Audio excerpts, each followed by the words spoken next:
प्रेमानंदे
भगवान गोपाल कृष्ण आराध्य राधा जी बुद्धिदाता महान मंगल श्री गणेश विद्या प्रदायिनी मां सरस्वती या छत्राचे छत्राधीश शक्तीचे आराध्य दैवत असलेले रामभक्त मारुती राया व प्रभू रामचंद्र यांना वंदन करून श्रीमद्भागवताचे प्रणेते श्री शुकदेवजी महाराज श्रीमद्भागवताचे रचयिते महर्षी व्यासजी व ज्यांच्यामुळे हे श्रीमद्भागवत आपल्यापर्यंत पोचलेसे परीक्षिती राजांना वंदन करून विद्वतरत्न डॉक्टर रामचंद्र महाराज पारनेरकर पूर्णवाद वर्देश डॉक्टर विष्णू महाराज पारनेरकर यांना वंदन करून तिथे उपस्थित असलेले समस्त नागापूर निवासी माझ्या माता भगिनी बंधुवर्ग सर्वांना प्रणाम करून मी माझ्या श्रीमद्भागवत कथेच्या तृतीय दिवसाच्या सत्रास प्रारंभ करते। आजूबाजूचा जो आवाज आहे ना तो थोडा थांबवा।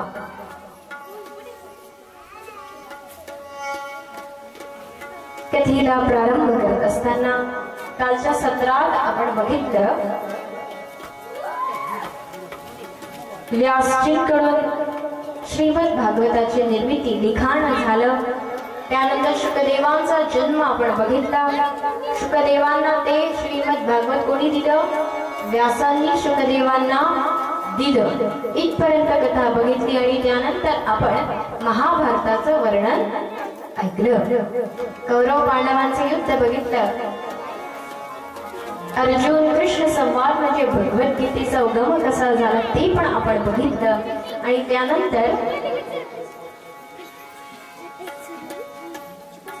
आपण बघितलं की उत्तरेच्या मागे अभिमन्यूनी पाचही पांडवांचा जे मूल आहे त्यांचा चिरंजीव करून मृत्यू केला। त्यानंतर कृष्ण कन्हैया वैकुंठात गेले, पांडव स्वर्गात गेले आणि जो उत्तरेचा गर्भ आहे उत्तरेचा जो मुलगा आहे परीक्षित यांचा जन्म देखील आपण बघितला। आणि परीक्षिताला राज्य सोबून पांडव कुठे गेले? स्वर्गात गेले। इथपर्यंत आपण बघितलं। मग आता परीक्षिताने ते राज्य कसं बघितलं याची कथा पुढे वर्णन करण्यात येते। तर आज परीक्षित राजा लहानाचे मोठे होत आहेत। पांडवांचे नातू आहे नाही कमी कालही म्हणलं ना कोणी कन्या पुत्र होती जे सात्विक दयाचा हरिक पांडवांचे नातू आहेत परीक्षित राजा सुंदर राज्य सांभाळतायत। कोण दुःखी आहे कोण सुखी आहे? कोण दुःखी आहे तर कशासाठी दुःखी आहे? मग त्याचं दुःख कसं नाहीसं करता येईल याच्या सतत प्रयत्नात असायचे परीक्षिती राजा. कथा येते की एक दिवस परीक्षिती राजा आपल्या राज्यात फिरत असताना बघितलं, काय बघितलं तर आज धर्म आणि पृथ्वी यांना एक काळकुट्ट मनुष्य धर्म आणि पृथ्वीला मारत आहे. धर्म आणि पृथ्वी म्हणजे काय तर बैल आणि गाय. धर्माचं प्रतीक आहे बैल तर पृथ्वीचं प्रतीक आहे गाय. लक्ष आहे, खूप महत्वाचा मुद्दा आहे, लक्ष देऊन ऐका. आधी धर्म आणि पृथ्वी 4 पायावर उभे होते. किती? सत्य, अहिंसा, तप, प्रेम. सत्य, अहिंसा, तप, प्रेम. सतयुगाला सत्य निघून गेला, त्रेतायुगाला तप निघून गेला, द्वापार युग येऊन गेलं, अहिंसा निघून गेली आणि या कलियुगामध्ये धर्म आणि पृथ्वी एका पायावर उभी आहेत. ते म्हणजे उरलंय तो एक पाय म्हणजे कुठला? कुठला? सत्य आहे कलियुगामध्ये, दिसतंय सत्य. जरी आपण सत्यम परम धीमहि म्हणतो, सत्याच्या मार्गावर चालू असं म्हणतो, पण कठीण आहे. सत्य, अहिंसा, तप हे निघून गेलं. कलियुगामध्ये राहिले तर ते फक्त आणि फक्त प्रेम. काय राहिलंय? काय राहिलंय? मध्ये होतं ना 12-12-12. 12ला काय होणार? सगळं प्रलय येणार आणि सगळं. एका बाईने काय केलं, जसं केलं 12-12-12ला हे होणार, तिने काय केलं, सगळं विकटाक केलं, सगळं केलं आणि म्हणे मला काही नाही, सोन्याचं मंगळसूत्र घालायचं. सगळं विकटाक केलं, सोन्याचं मंगळसूत्र 4-5 तोळ्याचं घालून फिरते.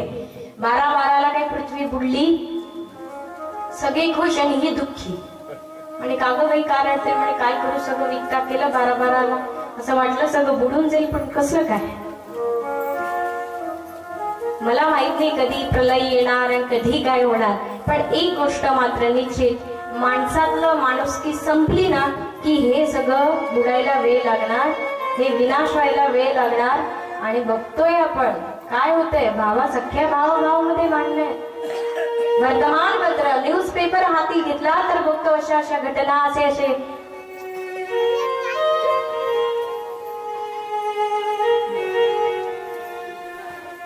माणसाने माणसाशी कसं वागायचं हे शिकवणारं शास्त्र कोणतं असेल तर ते म्हणजे श्रीमद भागवत आहे.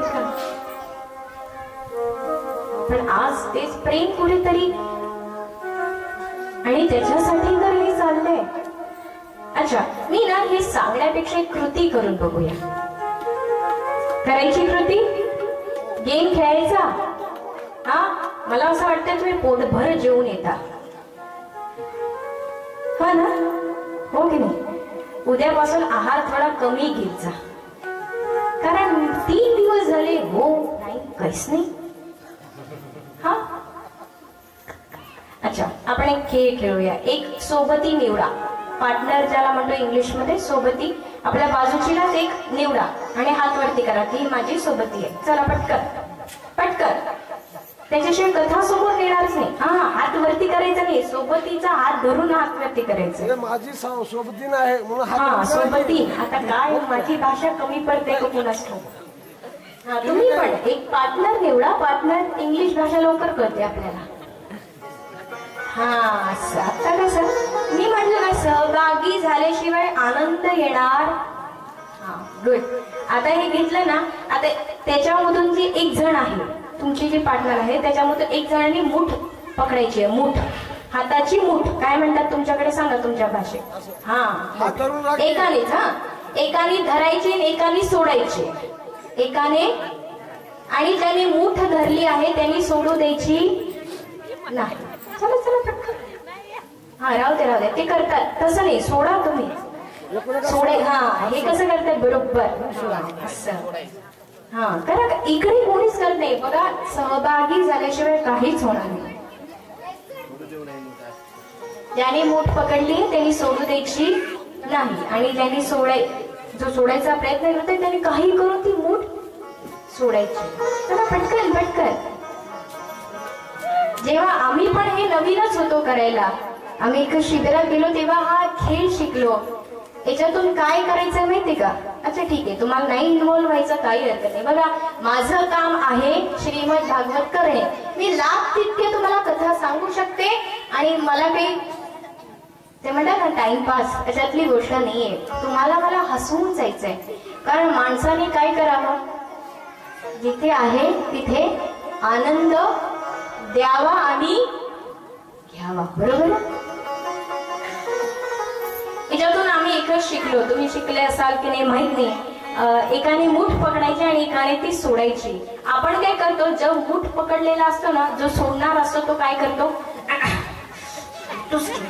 सगळी शक्ती लावतो. बरोबर? नाही नाही, मी सोडणारच ही मूठ, पूर्ण शक्ती जेवढी पण काही असेल ती लावतो. पण समोरचा समजा प्रेमळ असेल त्याला एकदा म्हणून बघा प्रेमाने, एक मी तुझी मैत्रीण आहे की नाही, बघ आपण कधी सोबत येऊन बसतो की नाही, मग माझ्यासाठी सोड ना ती मूठ, माझ्यासाठी सोड. समोरच्याने सोडली असती की नाही? एकदा प्रेमाने सांगून बघितलं समोरच्याला तर तो करतो. आपण काय करतो, सीधी उंगली से अगर घी ना निकलती हो तो उंगली को टेढ़ा, अरे बाबा तशीच निघतीये, कशाला उगाच वाखड्यात जातोय. त्यांनी असं केलं का, मग मी पण. आपण काय करतो, डायरी करतो. त्या डायरीमध्ये डाव्या साईडला हा खूप वाईट, हा खूप खूप खूप वाईट, हा ना खूपच वाईट, आणि हा खूप चांगला, हा खूप चांगला. मला सांगा, ज्याला आपल्या डायरीमध्ये आपण वाईट ठिकाणी टाकला आहे तो त्याच्या डायरीत आपल्याला कुठे टाकेल, कुठे, वाईटच्याच जागेत टाकेल ना. त्यामुळे प्रेम आधी देऊया आणि मग आपण नुसतं घेण्याची अपेक्षा करतोय, हा ना माझ्याशी व्यवस्थित वागतच नाही, आधी त्याच्याशी तर आपण प्रेमाने वागूया. हो की नाही? आंब्याचं झाड लावलं आणि त्या आंब्याच्या झाडाला म्हणत असेल, अरे अगं लिंबू नाहीये, लिंबाचं लोणचं करायचंय, दे बरं थोडस. देणार आहे का? आधी प्रेम देणं महत्वाचं आहे आणि मग ज्योत से ज्योत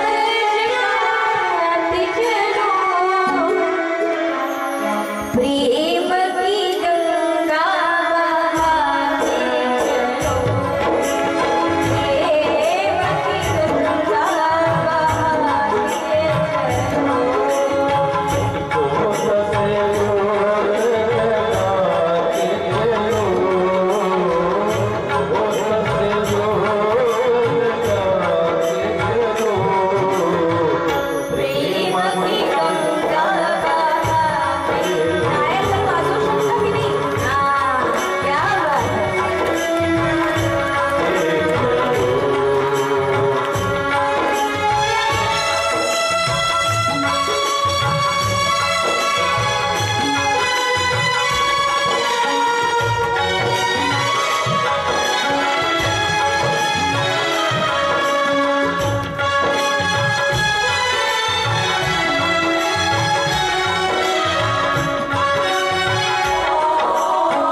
लगाते चलो, ज्योत से ज्योत जगाते चलो.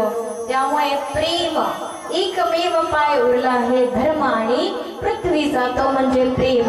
प्रेम संपलं आपापसातलं की मग काही नाही. आपण विचार करूया कितीतरी वैरी आपण आपल्या जीवनात केले असतील, हो की नाही? बघा, सगळं असावं पण जीवनात आपले शत्रू नसावे बर का. आपल्या जीवनात कोणी शत्रू नसावे आणि असेल तर आता घरी गेल्यावर पटकन त्याला फोन करायचा. काय करायचं? कितीतरी वर्ष ज्याच्याशी बोललो नसेल, कितीतरी भांडलो असेल, शेजारचे असो, नातलग असो, कोणी असो, नवरा असो नाही का, पत्नी असो. तुम्ही म्हणाल काय दीदी आमच्यावरच बोलता, त्यांच्यावर काहीच बोलत नाही, बिचाऱ्यांची संख्याच किती असते, काय बोलणार. मला तर असं वाटतं कधी कधी की सप्ताहामध्ये तसे तुमची संख्या जास्त आणि यांची संख्या. मला तर कधी कधी असं वाटतं तुम्ही म्हणतात काय, अहो 7 दिवस मी भागवताला जाणार, 7 दिवस घरचा स्वयंपाक तुम्ही करायचा म्हणून संख्या कमी असते का यांची? कसं बरोबर हो की नाही? हो पण म्हणतात.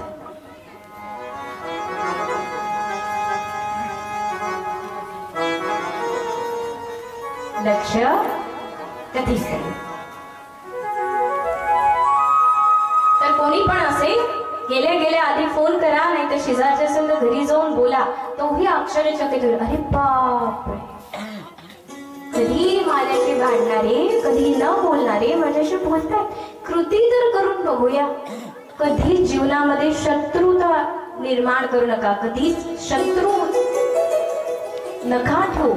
बघा जीवनाचं किती सुख येईल, समाधान येईल.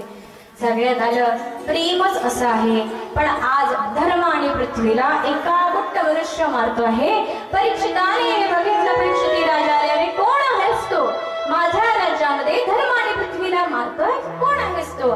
सांगितलं की मी कली आहे, मी कली आहे आणि हे धर्म आणि पृथ्वी मला जागा राहण्यासाठी जागा देत नाहीये म्हणून मी यांना मारतोय. परीक्षिती राजा म्हणते, अच्छा तुला जागा हवी का राहण्यासाठी? मी देतो. बघा परीक्षिताने कलीला राहण्यासाठी कोणत्या कोणत्या जागा दिल्या, कुठे कुठे कली राहतो, लक्ष देऊन ऐका. पहिली जागा दिली जिथे जिथे कपट प्रवृत्तीने म्हणजे चोरी करून आणलेलं जिथे धन आहे तिथे काय आहे? कली आहे. जिथे चोरून आणलेलं धन आहे, सोनं पैसा, तिथे काय आहे? कली आहे. दुसरे ठिकाण दिलं जिथे मद्यपान व्यसन होत असेल तिथे तिथे कली आहे. तिसरी जागा दिली जिथे स्त्रीचा अपमान होत असेल तिथे, स्त्री म्हणजे लक्ष्मी रूप मानलं जातं आणि अशा स्त्रीचा अपमान जिथे होतो तिथे कली आहे. अनेक जागा परीक्षिताने दिला आणि आता कली तिथे जाऊन राहू लागला. आपण बघतोय कली काय काय करतोय, बघतोय ना. शेवटी कलियुग आहे आपण म्हणतो, कलियुग आहे. मग कलियुगात आपलं रक्षण करायचं असेल तर एकमेव उपाय काय? नामसंकीर्तन, साधन पै सोपे, जळतील पापे जन्मांतरचे, न लगती सायास जावे वनांतरा. घर येतो नारायणा, घरी येतो नारायण, हो की नाही? पुढे वनात वगैरे जायची, पण कशामुळे? नामसंकीर्तन.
या युगापासून कोणी वाचू शकत असेल तर ते फक्त आणि फक्त नामस्मरण करताय. दररोज मी सांगितलेलं करताय का? नित्य काहीतरी करताय?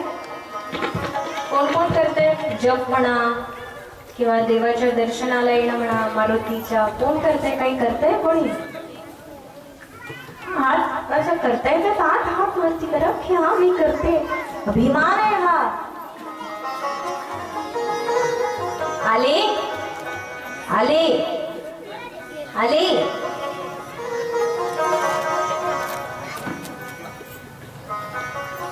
5,000 कलीला दिल्या आणि आज परीक्षित राजा आपल्या राज्यात फिरत असताना एक कपाट दिसलं की ज्या कपाटावर लिहिलंय मोठ्या ठळक अक्षरात, लाल अक्षरामध्ये काय? येथे कोणीही हात लावू नये, हे कपाट कोणीही उघडू नये. आणि मनुष्याचा स्वभाव काय आहे? हे नाही करायला सांगितलं ते आधी नो पार्किंग जिथे लिहिलं असेल तिथे गाड्या लावलेल्या असतील. तिथे कोणी थुंकू नये, ज्या भिंतीवर लिहिलं असेल तीच भिंत लालबुंद करून ठेवलेली असेल. हा आहे मनुष्याचा काय स्वभाव आहे ना. परीक्षिती राजाला तो स्वभाव अडवल्या गेला नाही. परीक्षिती राजा म्हणतात की आहेच काय असं या कपाटात. काय केलं? कपाट उघडलं. तिथे होता एक स्वर्ण मुकुट, सोन्याचा मुकुट. राहवलं गेलं नाही. परीक्षिताने तो मुकुट घेतला आणि आपल्या मस्तकावर तो मुकुट कोणाचा होता? तर जरासंधाचा तो मुकुट होता की जो चोरून आणलेला होता. आणि जिथे चोरून आणलेलं धन आहे तिथे कोण आहे? कली. चूक घडली. आज कली कुठे बसलाय? परीक्षिताच्या डोक्यावर येऊन बसलाय. आणि बघा काय पराक्रम घडवले. आज परीक्षित शिकार करण्यासाठी निघाले. जो परीक्षित सगळ्यांचे रक्षण करत असेल, आज तो परीक्षित निघाले शिकार करण्यासाठी. फिरताय जंगलामध्ये. कुठे शिकार मिळेल का? कुठे मिळेल का? कारण कली मस्तकावर आहे. कुठे येतो? भेटली नाही. खूप वेळ झाला. तहान लागली म्हणून एक गुफा बघितली. त्या गुफेमध्ये आवाज कानी पडला. त्या गुफेतून कोणता? ओम नमः शिवाय, ओम नमः शिवाय, ओम नमः शिवाय. जसा आवाज कानी पडला, परीक्षित राजा समोर गेले. बघतायत तर काय? एक ऋषी ध्यानस्थ बसले. साक्षात महादेवाचं ध्यान करत आहेत. ते ऋषी दुसरे तिसरे कोणी नसून शम्मिक ऋषी आहेत. परीक्षित राजा शम्मिक ऋषींजवळ गेले आणि म्हणतात, गुरुवर्य मला पाणी मिळेल का? मला पाणी मिळेल, खूप तहान लागले, मला पाणी मिळेल का? पण शम्मिक ऋषी ध्यानस्थ. ओम नमः शिवाय, ओम नमः शिवाय. मी तुमच्याशी बोलत आहे. मला पाणी मिळेल, मला जल मिळेल का? खूप तहान लागले. ओम नमः शिवाय, ओम नमः शिवाय. आता मात्र परीक्षित राजा थांबले नाही. कारण कली आहे. कलीने बघा काय केलं. इतका राग आला परीक्षिताला. कारण पाणी मागत आहे तरी पण ध्यानस्थ बसले आहे. त्याचा राग आला. तिथे एक मेलेला सर्प पडलेला होता, साप पडलेला होता. तो मेलेला साप घेतला आणि शम्मिक ऋषींच्या गळ्यात टाकून तिथून परीक्षित राजा निघून गेले. हे कळलं शृंगींना. शम्मिक ऋषीचे पुत्र शृंगी यांना हे कळलं की तुमच्या पित्याचा अपमान कोणीतरी गळ्यात मेलेला सर्प टाकून केलेला आहे. शृंगींनी कसलाच विचार नाही केला. माझ्या वडिलांचा अपमान झाला नाही. जल घेतला हातामध्ये आणि संकल्प सोडला की ज्याने कोणी माझ्या पित्याचा अपमान सर्प टाकून केला त्याच्या येत्या 7 दिवसामध्ये तक्षक सर्पदंशाने मृत्यू होणार.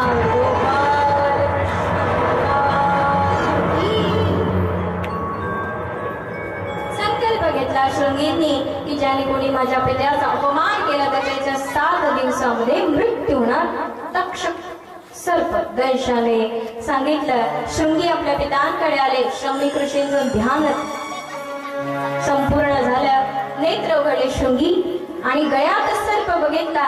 शम्मिक ऋषींनी तो काढला, बाजूला ठेवला. म्हणे पिताश्री क्षमा करा. ज्याने कोणी तुमचा अपमान केला ना मी त्याला शाप देऊन टाकलाय. शम्मिक ऋषींनी आपले नेत्र बंद केले. सर्व घडलेली झालेली घटना बघितली आणि म्हणते, अरे शृंगी ही काय केलीस तू? अरे शृंगी, पांडवांचा नातू परीक्षित आला होता इथे. अरे त्याच्या कलीच्या सगळं यानी झालं रे, ते कली मी करून घेतली त्याच्याकडून. त्याचा काही दोष नाही शृंगी. मी आत्याच्या आत्या आज्ञा करतो तुम्हाला, तुम्ही जा आणि त्यांना उशाप देऊन या. उशाप देऊन या, मी आज्ञा करतोय तुम्हाला. बघा, पहिले असं होतं, शाप ज्याने दिला त्यालाच उशाप देण्याचा अधिकार होता. नाही तर शाप एकाने द्यायचा आणि उशाप दुसऱ्याने द्यायचा असं नव्हतं. जा शृंगी, तुम्ही शाप दिला आहात, उशापही तुम्हीच द्या, जा. आज्ञा दिली. शृंगी आज परीक्षिताकडे आले. सगळं झालेली घटना शृंगींनी सांगितली की हा जो मुकुट आहे ना, त्यामध्ये कली आहे आणि कलीने तुमच्याकडून संतांचा अपमान करून घेतला. जसं हे परीक्षिताला कळलं, तो मुकुट घेतला, बाजूला ठेवला आणि म्हणते, क्षमा करा शृंगी. अहो, मी तर संतांची पूजा करणार, मी तर संतांना जपणारा परीक्षित, असं काय घडलं माझ्याकडून? शृंगी, कशासाठी आले आहात? म्हणे, मी उशाप देण्यासाठी आले. म्हणे, मला नकोय उशाप, मला नकोय उशाप, मला फक्त माझा शाप सांगा. काय काय शिक्षा आहे माझी? म्हणे, येत्या 7 दिवसामध्ये तुमचा सर्पदंशाने मृत्यू होणार. परीक्षिती राजा म्हणताय, जेव्हा काय म्हणतायत परीक्षिती राजा, तुम्हाला कळलं असतं 7 दिवसामध्ये मृत्यू येणार, काय केलं असतं? काय केलं असतं? 7 दिवस का दिले माहिती का? 7 दिवस या करता दिले. 7च दिवसात मृत्यू आहे आपल्या. कसा? सोमवार, मंगळवार, बुधवार, गुरुवार, शुक्रवार, शनिवार, रविवार. किती झाले? किती झाले? 7. कोणता पांढरा सोमवार येणार आहे? येणार आहे का? कोणता आहे का दुसरा वार? नाही ना, म्हणून 7. आणि 7 इंद्रिय उघडे होते. कुठे टाकला होता? 7 गळ्यामध्ये. 7 इंद्रिय उघडे होते. 2 नसिका, डोळे, मुख. 7 इंद्रिय उघडे असले ते डोक्यावर ठेवलं असतं तर मग त्या क्षणाला परीक्षिताला मृत्यू आला असता. 7 दिवस दिलेत. तेव्हा परीक्षिती राजा म्हणते, वा, धन्य मी धन्य आहे की माझा मृत्यू मला कळाला आहे. मला आता उशाप नकोय शृंगी ऋषी, नकोय मला उशाप. मी संतांचा अपमान केलाय. आपण म्हणलं, आपण त्या ठिकाणी असतो तर काय म्हणलं, हो हो शृंगी, मला उशाप द्या, मला मरायचं. कोणाला मरण प्रिय? कोणाला मरण प्रिय नाही. पण परीक्षिती राजा उशाप न घेता आज सगळं आपलं राज्य जन्म जयावर सोपून परीक्षिती राजा सगळं त्यागून निघाले. कुठे? ज्या देवाचं दर्शन मी माझ्या मातेच्या गर्भामध्ये घेतलं, त्या देवाचं दर्शन घ्यायचंय आणि त्याची कथा मला ऐकायची आहे. सगळ्यांना विचारते परीक्षिती राजा, तुम्ही काय करू? कोणी म्हणते, कोणी जप करा, कोणी म्हणते, अहो परीक्षित तुम्ही जप करा, तप करा, ध्यान करा. परीक्षिती राजा म्हणते, आतापर्यंत तर तेच केलं नाही. मला तर असं श्रवण करायचंय की ज्याने मी माझ्या देवाच्या अगदी जवळ जाईल, मला माझ्या देवाचं दर्शन होईल. आणि हे फक्त मला 7 दिवसात करायचं आहे. निघाले. ह्या जो प्रसंग आहे ना, हा इतका अद्भुत आहे. बघा, हे शरीर आपण म्हणतो, मी त्या दिवशी म्हटलं, कोणाचे हे घर? देह हा कोणाचा? आपण नेहमी म्हणतो की हे शरीर माझं, हे शरीर माझं. का आपलं हे शरीर असतं तर मला सांगा, पाय दुखतायत, पाय आपले दुखतायत आणि पायाला म्हटलं, ए थांब, दुखू नको.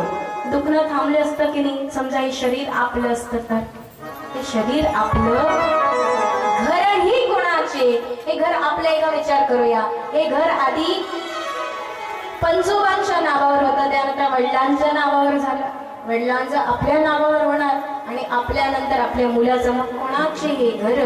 देह हा कोणाचा?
धुण्यासाठी किती साबणाचा सत्यानाश केला हो? लक्स, हमाम, संतूर, अजून पोरं दिसायला ते फिरून लावली लावतोच, फिरून लावली. किती दिवस आंघोळ नाही केली तरी चालले, ते फुसफुस आली पाहिजे. कशासाठी? शरीरासाठी. अरे हे शरीर तर कधीतरी आपल्याला दगा देऊन जाणार आहे. ज्या शरीराला मी करतोय, नाही शरीर आपलं नाहीच आहे मुळात. आणि हे जे धन माझं आहे, माझं आहे, मी करण्यात अर्थच नाहीये मुळात. धन कुबेराचे. आपल्या इथे काही नाही. एकदा का सुंदर बोलणार आहे, एक काई का पिंजरा डोले, एक चातक पंछी बोले. तो पिंजरा चाहे सोन्याचा असो, चाहे हिऱ्याचा असो, वा चांदीचा असो, त्या पिंजऱ्याला तोच पर्यंत किंमत आहे जोपर्यंत त्यामध्ये आत्मारूपी पोपट आहे. एकदा का या शरीराचंही तसंच आहे. या शरीराला तोपर्यंतच किंमत आहे जोपर्यंत हा आत्मा आहे. आणि आत्मा काय एकदा निघून गेला तर या शरीराला काहीच किंमत. मला मृत्यूविषयी तुमच्या मनामध्ये भीती निर्माण करायची नाही. मला मृत्यूविषयी तुमच्या मनात भीती निर्माण करायची नाहीये. कारण कोरोनाने ऑलरेडी ती केलेली आहे, हो की नाही? अगदी मृत्यू जवळ पाहिलेलं आहे कोरोनामुळे. त्यामुळे मला भीती नाही निर्माण करायची. मला एवढंच सांगायचं की हे सत्य आहे. जीवन हे असत्य असेल तर मृत्यू हे सत्य आहे. बघा, आपण देवपूजा करतो, बरोबर आहे? देवपूजा करत असताना आपण फुलं वाहतो. आणि फुलं वाहिल्यानंतर आज जी फुलं वाहिले ते उद्या काय होतात हो? चिमतात. काय होतात? चिमतात, हो की नाही? का चिमतात माहितीये ते? त्याचं कारण म्हणजे हे की देवाचं जे तेज आहे ना, ते त्या स्वतःच्या अंगावर घेत असतात, म्हणून ते चिमत असतात. बघा, कपडा एकदा खराब झाला तर तो आपण काढून ठेवतो. चदरिया झिनी रे झिनी. एकदा का कपडा मलिन झाला की तो काढून ठेवतो आणि पुन्हा दुसरा वस्त्र. त्याचप्रमाणे हे असं आहे का, एकदा हे शरीर मलिन झालं की देव म्हणतो बस बाबा आता सूरज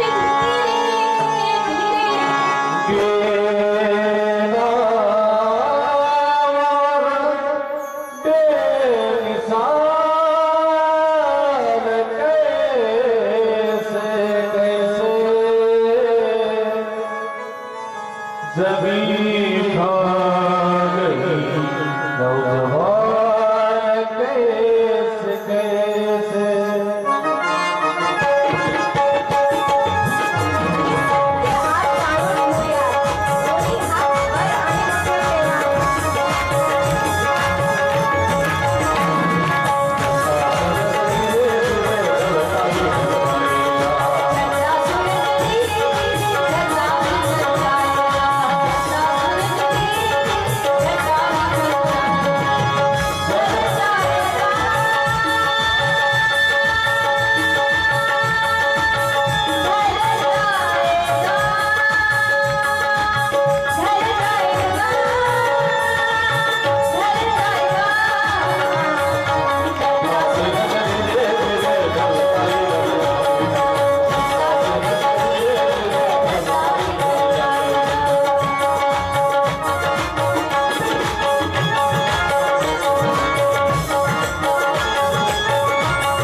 हे गाणं म्हणतोय आणि आपलं काय आपण सत्याचा स्वीकार कधी लवकर करू शकत नाही, हो की नाही? चला मग सत्याचा स्वीकार करूया. कसं करायचंय बघूया. आपण ना एक स्पर्धा घेऊया. स्पर्धा अशी असेल की महिला वर्ग एकीकडे आणि पुरुष मंडळी एकीकडे. ठीक आहे, तुम्ही लहान मंडळींना, पुरुष मंडळीकडे. ठीक आहे, तर मी 3 वेळा भजन म्हणेल. किती वेळा? तोपर्यंतही शांत राहतील. हे थकलेत ना बिचारी आता. किती वाजवूनच घेत आहेत, वाजवूनच घेते नाही. तर 3 वेळा मी भजन म्हणेल. माझ्या मागून पहिल्यांदा तुम्हाला म्हणायचं आहे महिला मंडळींना. ठीक आहे, तुमचा आवाज 100% लागला तर माझ्याकडून तुम्हाला बक्षीस, माझ्याकडून नाही मंडळाकडून. काय कार्यकर्ते जाऊ नका बरं काही. आणि पुरुष मंडळीनं तुम्हाला पण 3 वेळा संधी देण्यात येईल. तुमचाही चांगला आवाज लागला. मला माहिती आहे मी तुमच्याकडून आहे, कारण आपली संख्या कमी आहे ना, काळजी करू नका.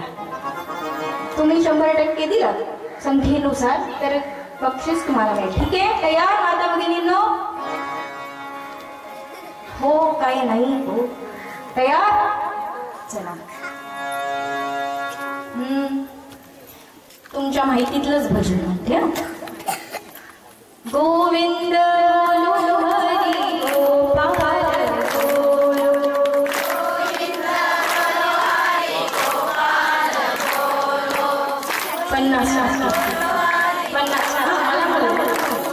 50% लागलेला आहे आवाज. मागचे नुसते असंच करतात. ठीक आहे, तोंड नाही हलवायचंय, म्हणायचं पण आहे.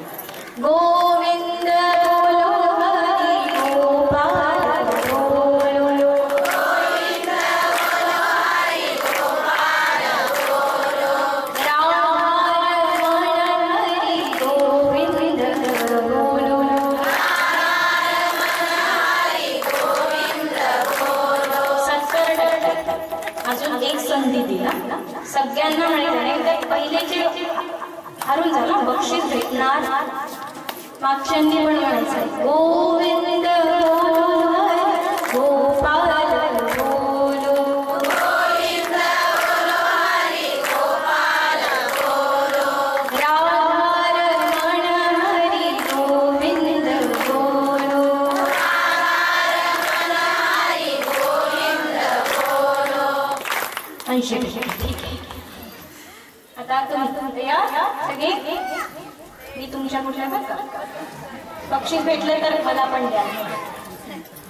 गोविंद बोलो हरी गोपाल बोलो, गोविंद बोलो हरी गोपाल बोलो.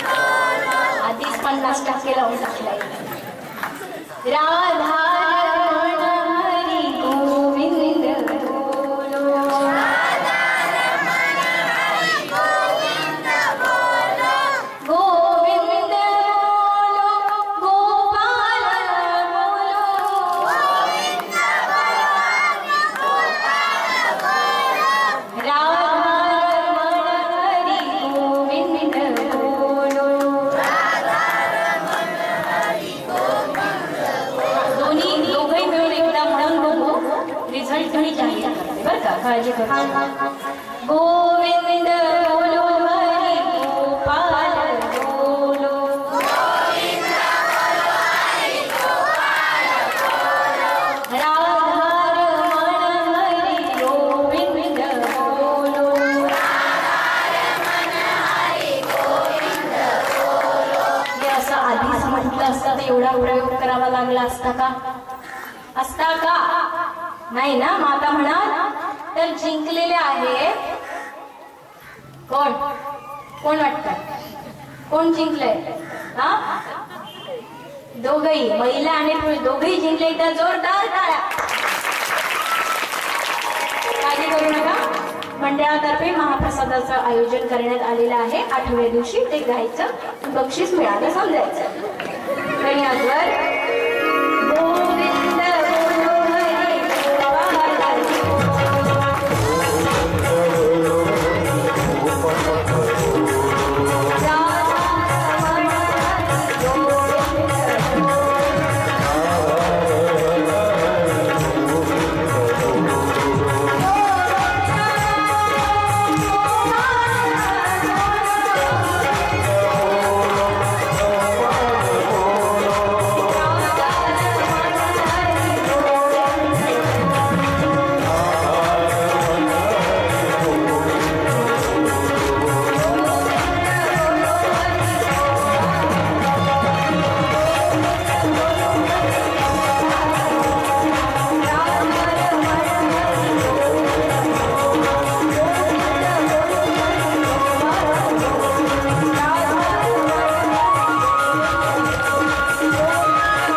सत्य हे आहे काय गोविंद बोल हरी.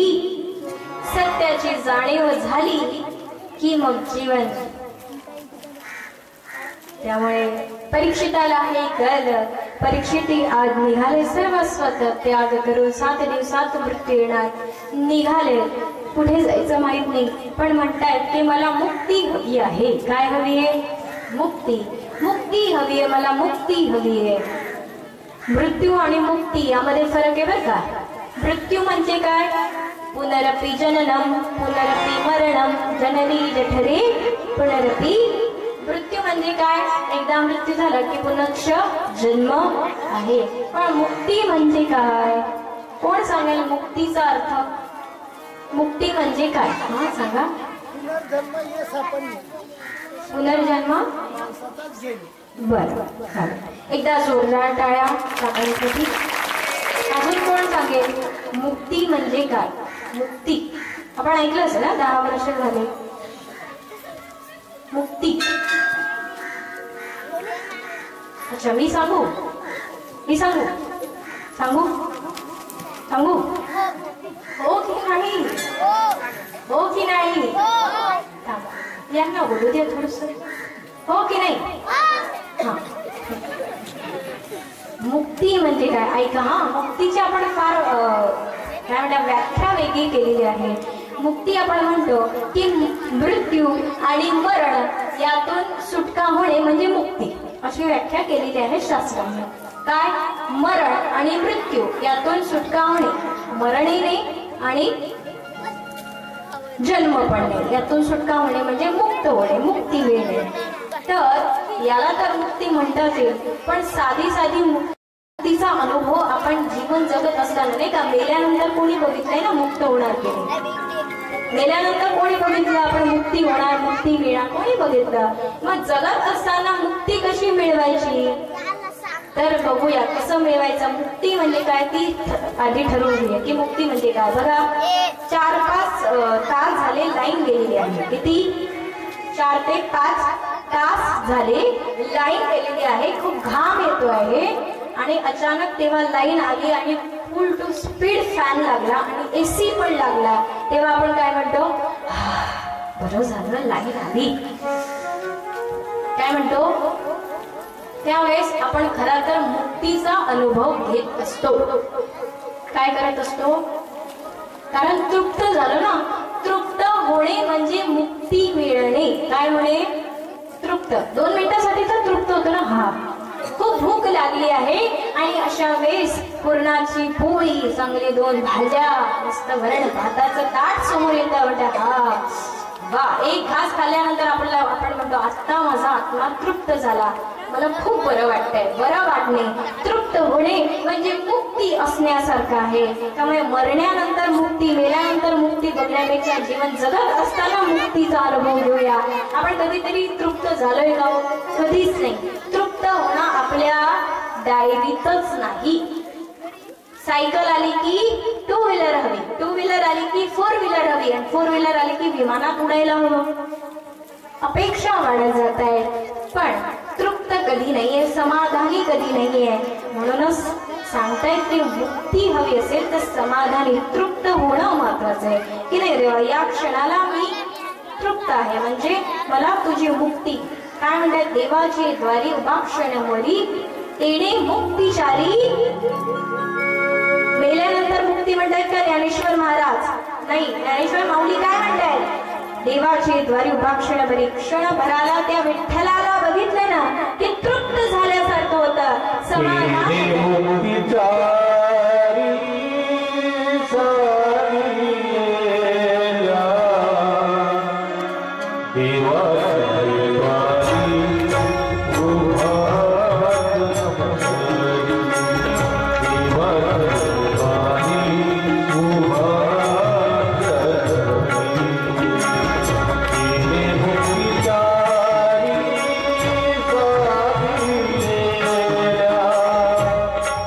So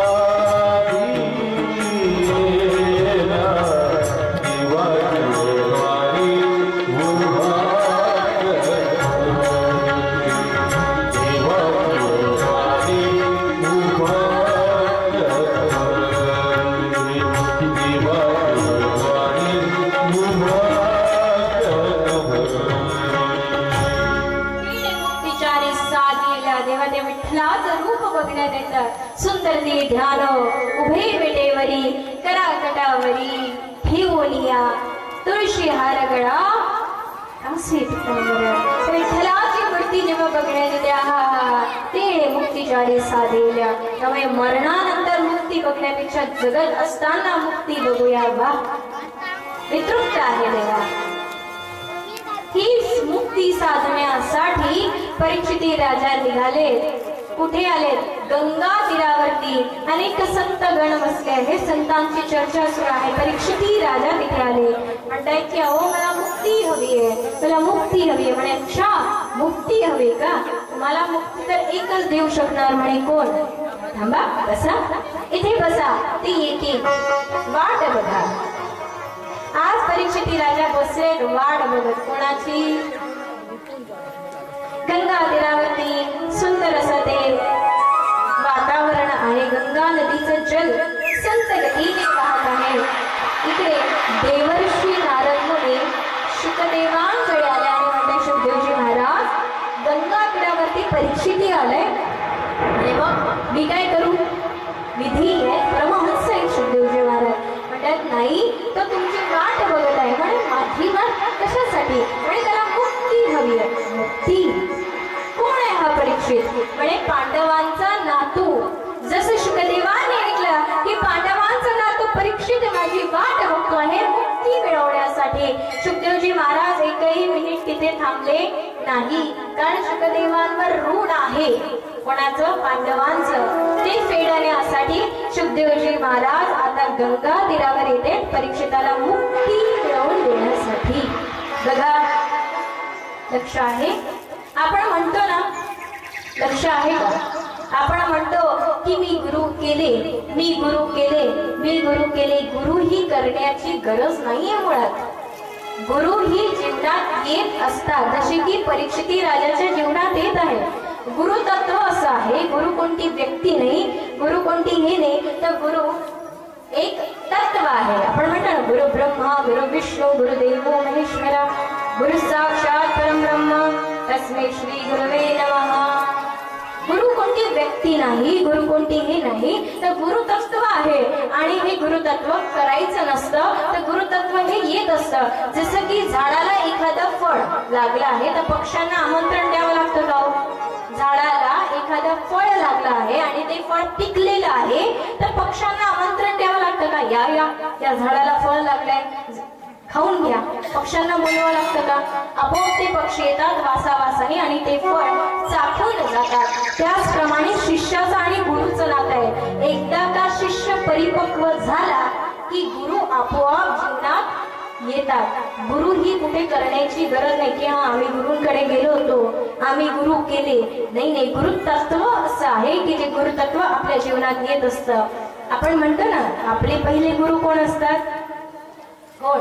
आई. त्यानंतर शिक्षक. गुरु तर अनेक आहेत पण सद्गुरु मात्र एक आहे. गुरु कोण? हे बघा आपण रस्त्याच्या वाटेने जात आहोत आणि समोर एक गड्डा आहे खड्डा. आपण त्यात पडणार तेवढ्यात एक व्यक्ती आपला हात धरतो म्हणजे समोर पडशी. तो पण आपला काय झाला? गुरु झाला. कारण आपल्याला संकटातून त्याने वाचवलं. गुरु अनेक असतील म्हणून दत्तात्रयाने 24 गुरु केले पण सद्गुरु मात्र.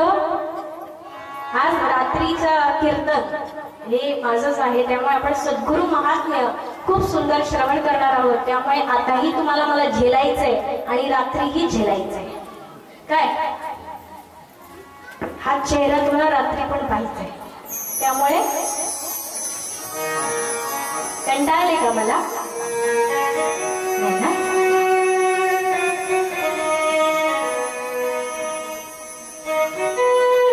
आज साक्षात शुकदेवजी महाराज परीक्षिती राजाकडे यायला निघाले. कारण परीक्षित परिपक्व झालेला आहे ज्ञानामध्ये, भक्तीमध्ये, उपासनेमध्ये. निघाले परीक्षिती राजाकडे. शुकदेवजी महाराज खडावांचा आवाज कानी पडला आणि सगळ्यांनी जय जयकार सुरू केला. तुला शुकदेवजी महाराज की, शुकदेवजी महाराज, शुकदेवजी महाराज.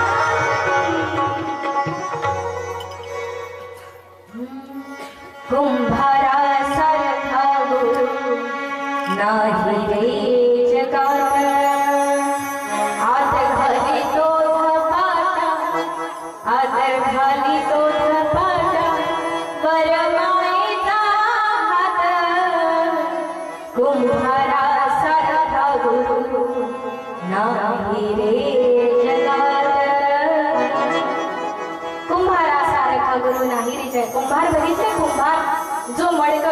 तो काय करतो? आतून मायेचा हात असतो तो बाहेर का असतात? फटके असतात. कशाला? त्या मडक्याला आकार देण्यासाठी. गुरुही तसंच करतात, आपल्या शिष्याला खूप फटके देतात. फटके म्हणजे काय? श्री गुरु सारी हसता पाटला गुरु सारी हसता पाटला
बघा, सद्गुरु महात्म्य सांगावं तर मला ते वाटतं, असं वाटतं की साधारण जीवाच्या गळ्यात दोनच वेळा हार घातले जातात, बरोबर आहे?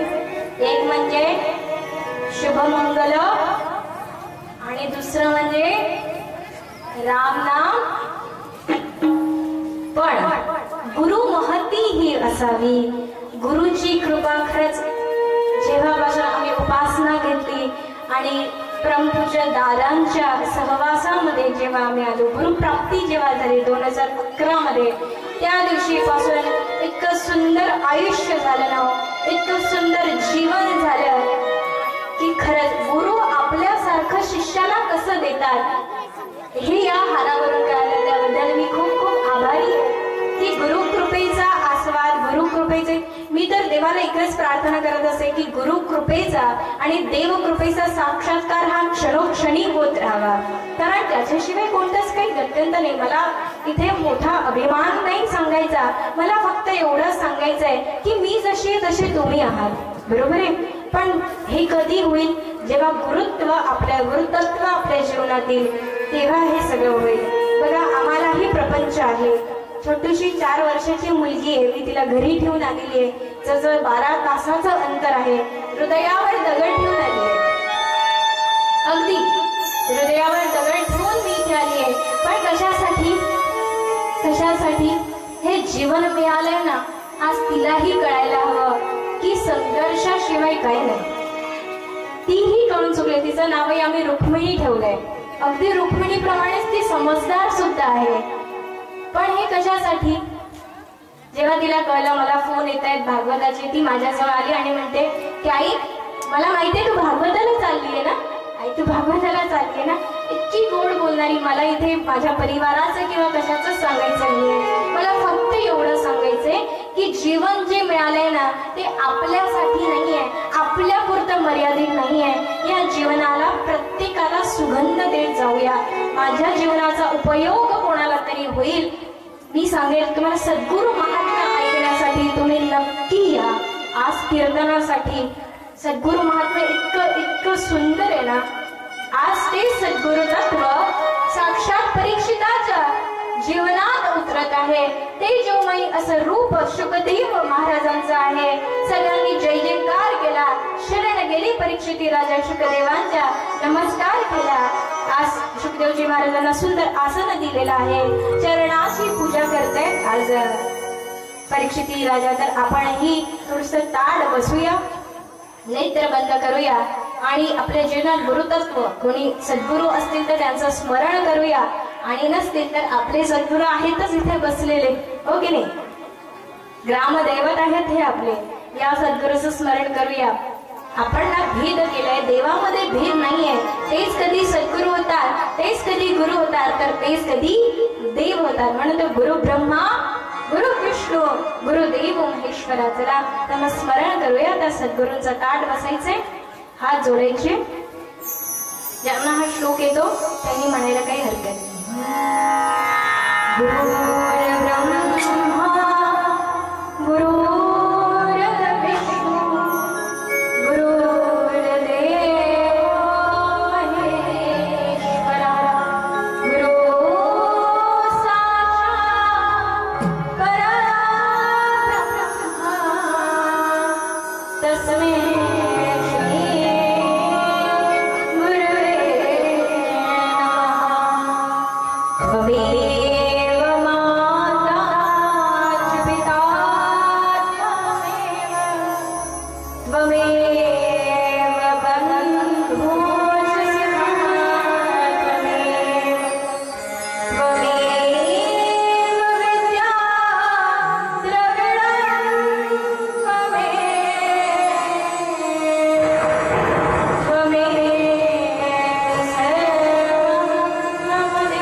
सद्गुरु महात्म्य हा साक्षात परीक्षिती राजासमोर शुकदेवजी महाराजांनी पूजन केलं आणि आता म्हणतात की देवा हे गुरुवर्य मला मुक्ती हवी आहे. मुक्ती.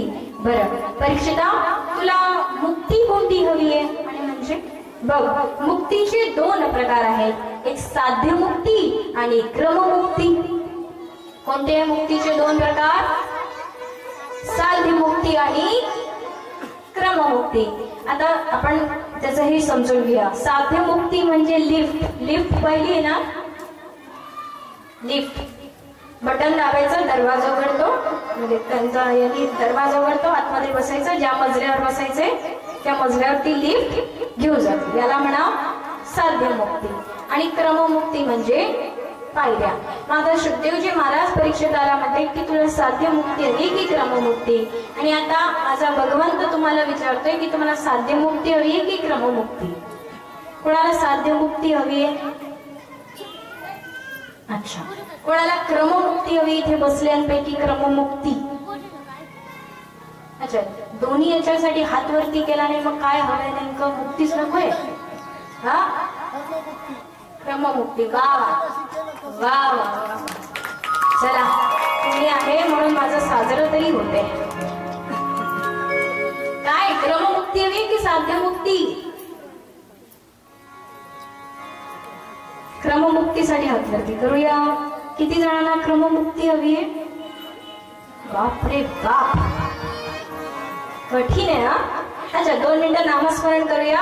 मी जोपर्यंत तुम्ही हे सांगणार नाही या प्रश्नाचं उत्तर, तुम्ही म्हणाल काय मुक्ती घेऊन बसलात दीदी, आम्ही घरातली लाईन गेली म्हणून इथे येऊन बसलो, तुम्ही काय मुक्ती मुक्ती मुक्ती मुक्ती मुक्ती मुक्ती, हो की नाही ना? मुक्ती हवी असेल. मी म्हणते ना की मुक्ती म्हणजे मरण नाही. मुक्ती म्हणजे तृप्त होणे. तृप्त व्हायचंय की नाही? समाधानी व्हायचंय की नाही? की असंच रडत बसायचंय? काय करू सुरत चांगली नाही असं रडत बसायचंय? तुम्ही हातवर 2 मिनिटं नामस्मरण करूया. आपण ठरवून घ्या साध्य मुक्ती की क्रममुक्ती.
साध्य मुक्तीसाठी हात वरती करा. किती जणांना साध्य मुक्ती हवी? तसंही 75च्या वरचे म्हणतात आम्हाला साध्य मुक्तीच द्या. अच्छा, किती जणांना क्रममुक्ती हवी आहे? धन्य. इथे भेटलात वरती भेटू नका म्हणजे झालं. उजवासमोर किती भागवतकार, किती भागवतकार, किती भागवतकार, किती कीर्तनकार. अच्छा, माझ्यासाठी चॅलेंज आहे बरं काय, खूप मोठं चॅलेंज आहे. आले आले आले, आम्ही सुधारणार. परीक्षिती राजा तुमच्याच सारखे होते बरं का. परीक्षिती राजाने ना तर साध्य मुक्ती निवडली. कोणती मुक्ती निवडली? क्रममुक्ती. का सांगताय शुद्धीजी महाराज? मला लिफ्टनी नाही जायचं, कारण लिफ्ट काय असते, जाते तर लवकरच, पण मध्येच लाईन गेली तर अडकून बसाल ना, हो की नाही? लावताना श्वास घ्यायला काहीच अडकून गेला. साध्यमुक्ती हे असतं, अहंकार झाला की अडकला. पण क्रममुक्ती म्हणजे काय? हळूहळू पायऱ्या पायऱ्याने देवापर्यंत, स्टेप बाय स्टेप देवापर्यंत जाणे. कधी थकलो तर बसू पायरीवर, हो की नाही? तो देव उचलणारा आहेच, तो नेणारा आहेच. त्यामुळे परीक्षिताने काय निवडलं? क्रममुक्ती. म्हणजे वा, धन्य मी की तुझ्यासारखा श्रोता मला मिळाला. श्रोता धन्य मी परीक्षित की तुझ्यासारखा श्रोता मिळवला. आणि तुला मुक्ती हवी ना, चल तुला मुक्ती प्रदान करतो. ते पुराण घेतलं की जे पुराण महर्षी व्यासांनी शुकदेवांना दिलं होतं. कोणतं ते पुराण? श्रीमद भागवत पुराण. श्रीमद भागवत ग्रंथ घेतला, पूजन केलं आणि प्रथम स्कंद, द्वितीय स्कंद, श्रीमद भागवत कथेला सुरुवात केली. इथून सुरुवात झाली. श्रीमद भागवत कितवा दिवस याचा? तिसरा. तिसऱ्यातला अर्धा दिवस इथून श्रीमद भागवत कथा आज तर 6 नक्कीच वाचणार. मागची म्हणत असेल बरं झालं मागे बसलो, मागच्या मागे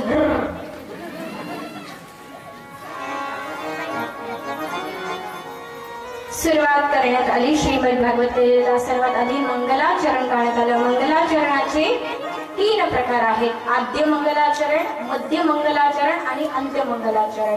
मध्य मंगलाचरण गाण्यात आलं आणि त्यानंतर कथा येते ती म्हणजे मनु आणि शतरूपा.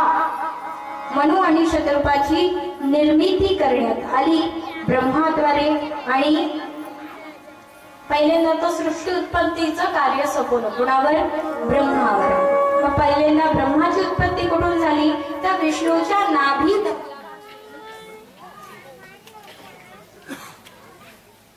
गोविंद बोलो हरी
तर ब्रह्माची उत्पत्ती कशी झाली? तर विष्णूच्या नाभी कमलापासून ब्रह्माजींची उत्पत्ती झाली.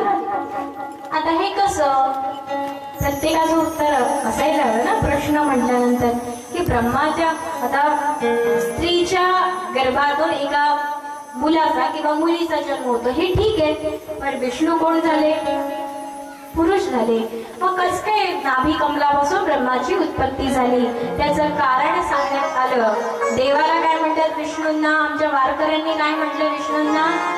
काय बघा सांगण्यात येतात की जे योग करतात ना, योग साधना, जे योग किंवा साधना करतात, साधारण जीवाची नाभी ही बोराच्या आकाराप्रमाणे असते, छोटी असते, पण जे योग साधना करतात हळूहळू योगाने त्यांच्या साधनेने त्यांची नाभी ही वाढत वाढत जाते. आता योगियांचे योगी कोण?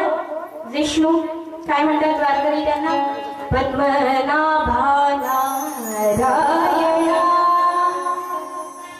श्री अनंता मधुसूदना श्री अनंता मधुसूदना पद्मनाभा नारायणा पद्मनाभा नारायणा पद्मनाभा नारायणा श्री अनंता मधुसूदना पद्मनाभा नारायण. योगियांचे योगेश्वर असलेले कोण? विष्णू. त्याची नाभी कशी असेल? त्या नाभीतून सुंदरस तेजोमय रूप म्हणजे ब्रह्मा प्रगट झाले आणि ब्रह्मावर कार्य सोबत कशाचं? सृष्टी उत्पत्तीचं. म्हणून मी सांगत असते की बघा कधी कधी हे सगळ्याला काय असतं? विरोध असतो आपला की मग हे असंच का, मग हे तसंच का, हो की नाही? एकाने मला प्रश्न विचारला, गंगावती बोटोण्याने क्षमा करा, राष्ट्रसंत तुकडोजी महाराज पुण्यतिथी निमित्त तिथे कथा होती, मला तर गाव आठवत नाहीये. तर एक तरुण मुलगा उभा झाला आणि म्हणतोय की दीदी पांडवांचे तर नावं माहितीये, कौरवांचे नावं सांगा. मी म्हटलं पांडवाशी घेणं देणे आहे की कौरवाशी? मी सांगेन मला, पण ज्याच्याशी घेणं देणं आहे त्याच्याशी माहिती घेऊया ना. प्रश्न विचारतो आपण, पण प्रश्न कसे असावे? कसे असावे? आपल्याला आपल्या जीवनाला जे हितकारक आहे तसे प्रश्न असावे. तर मी नेहमी हा दृष्टांत सांगत असते की बघा मी आज तरुण मंडळींना पण बोलवलं होतं. किती जण आले तरुण मुलं मुली? बोलवलं होतं मी. फर्स्ट इयर सेकंड इयर आलेच कोणी इथे? कोणीच नाही. अच्छा ठीक आहे, परीक्षा पण सुरू आहे ना 10वी 12वीच्या, काही हरकत नाही. एकदा असं झालं, माहूर येथे कथा सुरू असताना मी म्हटलं इथे तरुण कोण आहे? काय म्हटलं मी? काय म्हटलं? इथे तरुण कोण आहे? 70 ते 75 वयाचे असलेल्या आजोबांनी हात वरती केला. हा, तेव्हा सगळे असेच हसले, पण ते आजोबा मोठ्याने उत्तर देत म्हणतात, हो मी पण अजून तरुणच आहे. कारण आपण तरुणाची व्याख्या अशी केली की 20 ते 25, जास्तीत जास्त 30 पर्यंत जे असतात ते तरुण असतात, असं आपलं म्हणणं जातं. एकदा का लग्न वगैरे झालं, पोरं बाळ झाले की त्याचं काय होतं? पण चुकीची ही व्याख्या. मी नेहमी सांगत असते काय, तरुण हा कधीच उत्साही नसतो. तरुण हा कधीच उत्साही नसतो. तर जो उत्साही असतो तो कोण असतो? तो कोण असतो? तरुण असतो. मग इथे किती जण तरुण आहे सांगा बरं? आमचे पाटील काका तर नक्कीच आहेत. इतकी उत्साह भरलाय त्यांच्यामध्ये, इकडे धावपळ तिकडे धावपळ तिकडे धावपळ. तर ज्याच्यामध्ये उत्साह आहे तो तरुण आहे. तरुण हा कधीच उत्साही, तुम्ही बघा तरुणाला किती आळस भरलेला आहे, पण जो तरुण उत्साही आहे तो तरुण आहे. तरुणाला एक वयोमर्यादा नाही. आपण बघतो कितीतरी जुने लोक अजूनही काय तरतरीत आहेत, पण आजकालचे तरुण साधं एक पोतं उचलले जात नाही. फरक आहे या सगळ्यामध्ये. तर एक मुलगा, लक्ष आहे, एक मुलगा अमेरिकेत जातो शिकायसाठी. वडिलांची इच्छा असते की शिकावं वगैरे, चांगली नोकरी तिथेच करावी. अमेरिकेत जातो, नोकरी करतो, पण वडिलांची इच्छा असते की मुलगी ही भारतातलीच करावी. घरी येतो, लग्न, मुलगी वगैरे बघण्यात येतं, लग्न वगैरे होतं. लक्ष आहे, विनोद आहे बरं का हा, तुम्हाला हसायसाठी, कथा नाही. विनोदातून पण खूप काही शिकायला मिळतं. अमेरिकेत जातो, इकडे येतो, भारतात लग्न वगैरे लागतं, सगळं होतं. काय होतं? सत्यनारायणाची पूजा असते. सत्यनारायणाच्या पूजेला ब्राह्मण बनवतात.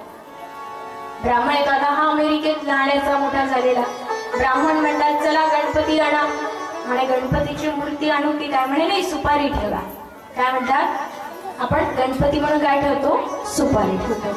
म्हणे सुपारी ठेवा. आता तो अमेरिकेतून आलेला मुलगा तो म्हणतो, पंडितजी हे सुपारी कसं काय ठेवायचं? म्हणे तुम्हाला माहिती की मला माहिती? म्हणे तुम्हालाच. म्हणे ठेवा. बरं ठेवा. म्हणे आता वस्त्र आणा. आपण काय करतो? ते कापसाचे वस्त्र घालतो देवाला, बरोबर आहे? त्या अमेरिकेच्या मुलाला ते वस्त्र देतात घालायला. म्हणतो एवढूशे वस्त्र गणपती बाप्पाला घालायचे? माहिती नसेल ना संस्कृती काय आहे, आपले संस्कार काय आहे. तो घालतो. म्हणे नाही ग, म्हणे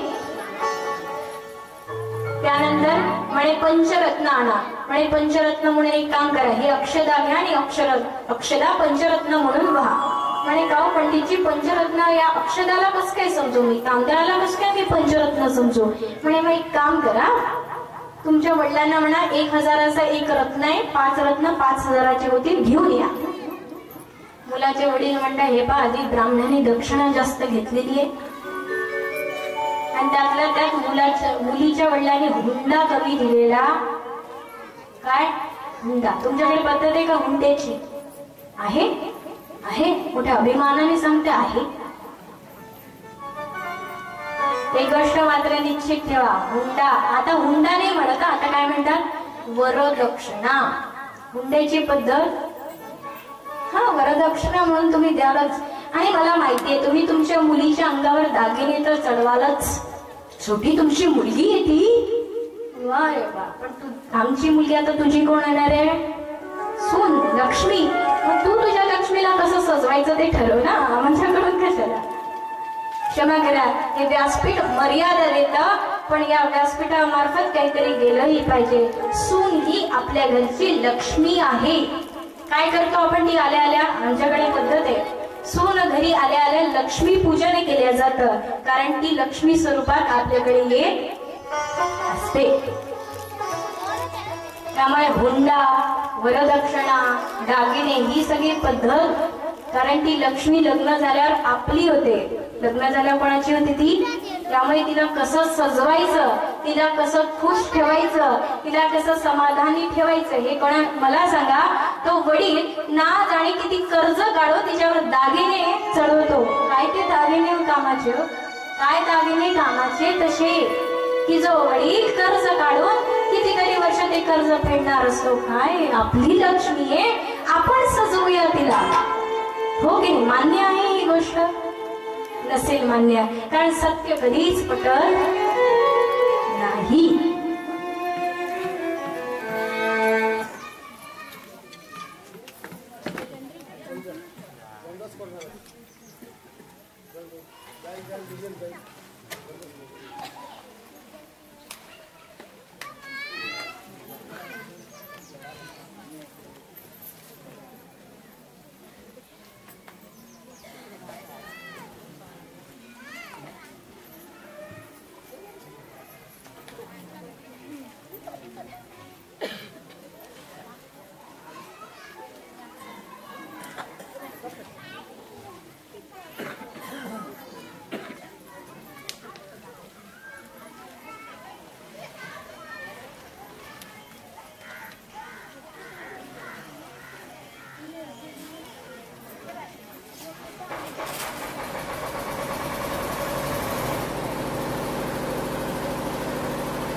हा, एक सूचना अशी आहे की लाईन गेल्यानंतर अशी लाईन गेली तर तुम्ही आपापलं नामस्मरण सुरू करायचं.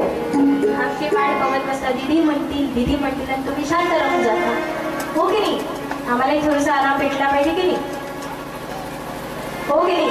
आम्ही तुमच्या म्हणल्यानंतर आमची काळजी कोण करणार? तुम्ही. आणि तुमची काळजी कोण करणार? आम्ही, आमचा देव.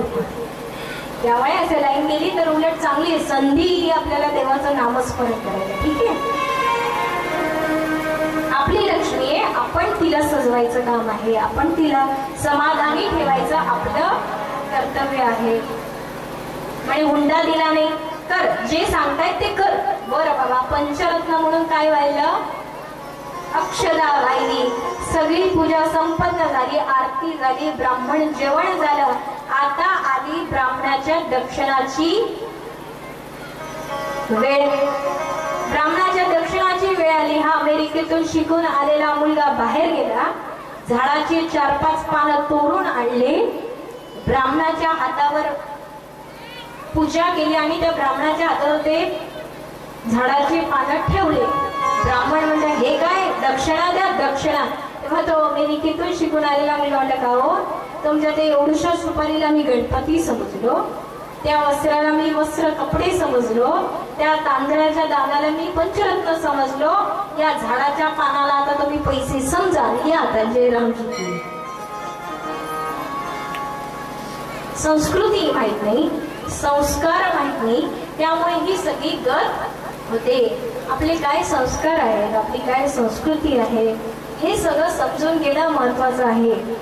भरपूर जण म्हणतात की एखाद्या विष्णूच्या नाभी कमलापासून ब्रह्माची उत्पत्ती कस काय. बघा, तर्क काढायला गेले ना भरपूर तर्क निघतात. हे असं का, हे तसं का, हे तसं का. मुलीला म्हटलं आपण आता तरुण वयात मुलगी आली तर म्हणतो अगं बाई टिकली लावत जा, काहीतरी कुंकू वगैरे लावत जा. म्हणतो की नाही, आई मुलीला म्हणते की लाव बाई कुंकू टिकली काहीतरी लाव. ती काय म्हणते, आई फॅशन नाही आता. काय म्हणते, आई फॅशन नाही आता. फॅशन एकीकडे आणि संस्कृती का लावली जाते माहिती इथे कुंकू किंवा टिकली, कारण हे आहे आज्ञा चक्र. काय आहे इथे, काय आहे आज्ञा चक्र. इथे कोणाचीही वाईट दृष्टी पडू, ज्याची वाईट दृष्टी पडली कठीण होऊन जातं. त्या आज्ञाचक्रावर कोणाचीच वाईट दृष्टी पडू नये म्हणून इथे काहीतरी हे सगळं माहीत नाहीये, म्हणून आपण संस्कृतीकडे वळत नाहीये. आजकाल फॅशन फॅशन फॅशन, त्यामुळे हे सगळं जपूया. संस्कृतीनी संस्कार आणि संस्कृती जपल्या जाते, संस्कृतीने धर्म जपल्या जातो आणि धर्माने देश जपल्या जातो. त्यामुळे देश जपल्या जायचा असेल तर आधी सर्वात आधी पायरी कोणती आहे, संस्कार आणि मग संस्कृती. या विषयावर बोलण्यासारखं भरपूर आहे, पण कथा भरपूर आहे. तर ब्रह्माच्या विष्णूच्या नाभी कमलापासून ब्रह्माजींची उत्पत्ती झाली. ब्रह्माजींनी मनु आणि शतरूपाची निर्मिती केली. मनु आणि शतरूपाला प्रियव्रत आणि उट्टांपाद असे 2 पुत्र झाले आणि 3 कन्या, आकुती, देवहूती आणि प्रसूती. आकुतीचा विवाह झाला रुचिना प्रजापतीशी. यांच्या मुलांनी यज्ञ रूप धारण केलं. त्यानंतर देवहूतीचा विवाह झाला कर्दम मुनी यांच्याशी. लक्ष आहे, देवहूतीचा विवाह झाला कर्दम मुनी यांच्याशी. आज कर्दम मुनींच्या स्वप्नामध्ये स्वयं विष्णू गेले आणि म्हणतात की तुम्ही मनु आणि शतरूपाची जी दुसरी कन्या आहे देवहूती तिच्याशी विवाह करा, कारण मी स्वयं तुमच्या घरी जन्म घेणार, विष्णू जन्म घेणार असं सांगितलं. विष्णूचा अवतार होणार. ठीक आहे, इकडे मनु आणि शतरूपाच्याही स्वप्नात गेले भगवंत आणि सांगितलं की तुम्हीही कपिला मुनींशी विवाह देवहूतीचा लावून द्या, कारण साक्षात मी अवतार घेणार. मनु आणि शतरूपा देवहूतीला घेऊन आले. कोणाकडे, कपिल क्षमा करा कर्दम मुनी यांच्याकडे, क्षमा करा कर्दम मुनी यांच्याकडे देवहूतीला घेऊन आले मनु आणि शतरूपा. विवाहाची तयारी झाली, विवाहाची तयारी झाली, पण कर्दम मुनी विचार करताय की ही माझ्या पत्नीच्या योग्यतेची आहे की नाही, अर्धांगिनीच्या योग्यतेची आहे की नाही, हे बघण्यासाठी परीक्षा घेत आहेत कर्दम मुनी. काय केलं, 2 आसनं टाकले. लक्ष आहे, 2 आसनं टाकले. एक कर्दम मुनींचं, दुसरं मनु आणि शतरूपाचं, आणि 3 आसनं टाकले. तिसरं म्हणजे देवहूतीचं. आता देवहूती माता चांगल्या शृंगार करून आल्या. म्हणतायत की बसू का, म्हणे हो बसा. पण जसं कळलं की हे आसन कर्दम मुनींनी टाकलेलं आहे, म्हणजे भावी पतीने हे टाकलेलं आसन आहे. देवहूती माता म्हटले की नाही, इथे बसणं मी योग्य नाही. मग कर्दम मुनी परीक्षा घेत आहेत. काय म्हणतात, बसा देवहूतीजी, बसा बसा या आसनावर बसा. आता पती म्हणतायत बसा, आणि बसलो तर काय होईल, हे टाकलेलं कर्दम मुनींनी आसन आहे, म्हणजे काय, माझं पातिव्रत्य भंग होईल, आणि नाही बसली तर पतीची आज्ञा मोडण्यात येईल, असा विचार देवहूती माता करतायत. आपण एवढा विचार केला तर कसं होईल, आपल्या नवऱ्याचा एवढा विचार करतो का आपण. पतिव्रता आणि पतिव्रता यामध्ये फरक आहे. हा, पती कितीतरी बायका आता पतिव्रताने पतिव्रता झाले, पतीच्या वरती झाले. सध्या झोपाळ्यात बसायचं, झोक्यात बसायचं आणि म्हणायचं अहो धक्का द्या ना, धक्का घे बघा देतो धक्का. अहो पण नाही, आता अरे कारेची सुरुवात झाली आहे. अरे कुठे रे तू, आपल्याकडे बरं का मुंबई पुण्या साईडला जणू काही नवराने नोकरीचा नोकर. पतिव्रत्यामध्ये इतकं सामर्थ्य असतं. पतिव्रता हे एक व्रत आहे. काय म्हणतात पतिव्रता? व्रत म्हणजे काय? नियम ना. हे एक व्रताप्रमाणे पतीच्या सुखामध्ये सुख तर आपण मानतो, पण पतीच्या दुःखामध्ये सुख मानणं हे आहे पतिव्रत्याचं सामर्थ्य. हे आहे पतिव्रतेचं काय. आपण काय करतो, पतीला दुःख आलं, एखादं काही संकट आलं, म्हणतो अरे बाबा मी चालली माहेरी, तू कर तुला काय करायचंय का. पण पतिव्रते याला म्हणत नाही. देवहूतीने विचार केला की हे आसन टाकलं आहे माझ्या पतीने, म्हणजे भावी पतीने कर्दमुनींनी. मी ते बसली तर माझं पातिव्रत्य भंग होईल आणि नाही बसली तर पतीचे आज्ञा बोलण्यात येईल. हात ठेवल्या त्या आसनावर आणि बाजूला बसल्या. हात का ठेवला? कारण पतीची आज्ञा स्वीकारावी म्हणून हात ठेवला. आणि बाजूला का बसल्या? कारण पातिव्रत्य भंग होऊ नये म्हणून. कर्दमुनीने ठरवलं हा देवहूती माझ्या अर्धांगिनीच्या अधिकाराची आहे. विवाह लावून देण्यात आला. शुभमंगल विवाह पूर्ण झाला. विवाह पूर्ण झाला आणि त्यानंतर 1 वर्ष कर्दमुनींनी देवहूतीकडे बघितलं. किती वर्ष? 1 वर्ष कर्दमुनींनी देवहूती मातेकडे बघितलं नाही. शेवटी देवहूती माताच कर्दमुनीकडे गेला आणि म्हणल्या की पतिराज तुम्हाला माहिती विष्णू अवतार घेणार आहेत साक्षात आपल्याकडे. म्हणे हो हो. माया जाळ पसरवला आणि संसाराला सुरुवात झाली. गर्भधारणा झाली. 9 महिने 9 दिवस पूर्ण झाले आणि देवहूतीच्या गर्भी कोण आलं? पहिली मुलगी जन्माला आली देवहूती आणि कर्दमुनींना. दुसरी मुलगी, तिसरी, चौथी मुलगी, 5वी मुलगी, 6वी, 7वी मुलगी, 8वी मुलगी आणि 9वी. 9 मुली जन्माला आल्या. कोणाकडे? देवहूती माता आणि कर्दमुनींकडे 9 मुली. त्या 9 मुली म्हणजे कोणत्या? रामचरितमानस वर्णन करता येत असं.